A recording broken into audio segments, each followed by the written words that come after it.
Teropong Wak Lebay kembali kepada Al-Quran dan As-Sunnah.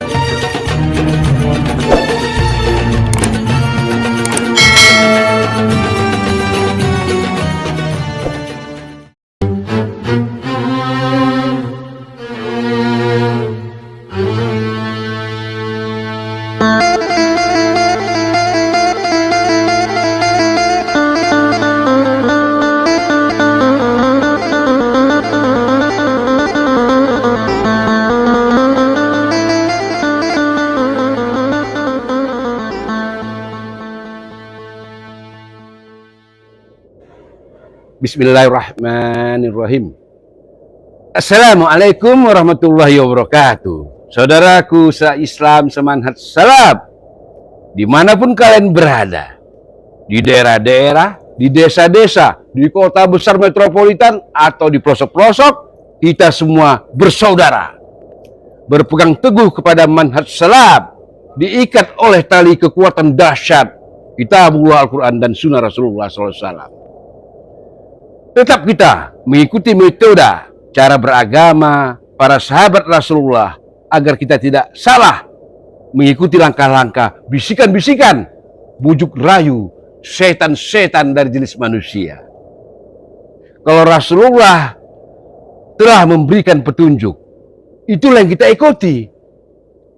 Kita harus realisasikan apa yang disebut sami'na wa ata'na. Ya, mendengar dan taat, tak lebih dari itu. Yang bukan dari Islam jangan kita lakukan karena tidak ada manfaatnya. Ya, contoh soal acara kematian, 3 hari, 7 hari, 40 hari dan sebagainya. Jangan ada istilah lagi pakai kata nggak enak sama paman, nggak enak sama uwak kalau kita nggak lakukan acara itu, nggak enak sama tetangga kita. Mulai hari ini, buang bahasa itu. Teguh dalam pendirian kebenaran yang hak. Yang ada, nggak enak kita kepada Allah Tabaraka wa Ta'ala. Kita nggak enak kepada Rasulullah SAW. Kita nggak enak kepada para sahabat. Itu yang kita ikuti. Itu metode yang benar. Itulah metode beragama yang benar. Kalau tidak kita ikuti sahabat Rasulullah, bagaimana cara beragamanya, hancur kita semua. Setan-setan merajalela, membawa ide-ide baru, menjadikan hawa nafsu dan akal pendapatnya sebagai Tuhan untuk mengajak manusia ke dalam jurang neraka jahanam. Saudaraku se-Islam semanhat salaf, istiqomah, teguh dengan pendirian kebenaran yang hak ini. Jangan ikuti perkataan-perkataan ucapan-ucapan orang-orang yang mengaku-ngaku di dalam tubuhnya mengalir darah Rasulullah, padahal perbuatannya memperlihatkan senyata-nyatanya mereka menyelisihi sunnah Rasulullah, berdongeng-dongeng, berkata semaunya, berjumpa kepada Rasulullah kapan dia suka. Inilah kebohongan yang nyata. Bohong. Bisa jalan di atas air, bisa menghilang, dan berbagai kesaktian-kesaktian yang mereka sebut karomah.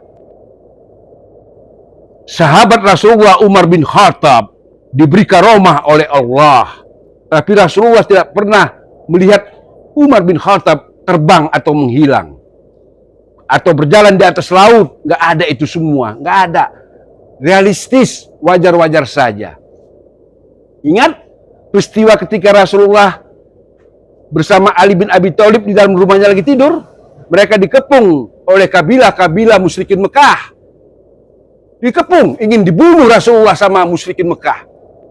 Atas ridho dan bantuan Allah, Rasulullah berhasil keluar meninggalkan rumahnya. Yang terbaring di ranjangnya, di tempat tidurnya, hanyalah Ali bin Abi Thalib. Rasulullah selamat. Langsung berangkat kepada sahabatnya, merangkap mertuanya, Abu Bakar As-Siddiq, menuju ke Madinah.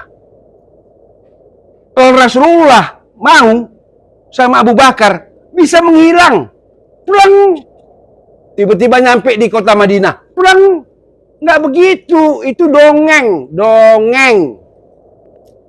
Rasulullah berjalan, bersembunyi di Gua Sur dari kejaran-kejaran musyrikin Quraisy yang masih penasaran ingin mendapatkan Rasulullah, ingin membunuh Rasulullah. Ini fakta. Makanya kembalikan semuanya kepada Quran dan Sunnah, sirah Nabawiyah, sirah perjalanan rekam jejak Rasulullah SAW. Ini metode manhaj salaf. Inilah metode manhaj salaf mengikuti cara beragama Rasulullah dan para sahabat-sahabatnya. Jadi kalau ada setan-setan dari jenis manusia mengatakan salaf, Wahabi, radikal, Salafi, Wahabi, teroris, inilah musuh Islam yang nyata. Mereka itu fasih baca Quran, pintar bahasa Arab, tapi menyerang manhaj salaf. Disamakan mereka Salafi dan Wahabi. Padahal Syekh Muhammad bin Abdul Wahab lahir setelah Rasulullah wafat beratus-ratus tahun kemudian. Setelah para sahabat wafat beratus-ratus tahun kemudian. Digandeng mereka Salafi Wahabi. Ini bukti kebodohan mereka yang nyata. Berbeda. Manhaj salaf dan Wahabi itu berbeda. Saudaraku se-Islam, tegar dalam manhaj salaf. Tegar. Insya Allah yang hak kok pasti menang. Semua ini berdasarkan rasa sayang saya kepada kalian. Karena Islam itu bagaikan anggota tubuh. Apabila ada anggota tubuh yang satu merasa sakit, maka sakitlah anggota tubuh yang lainnya.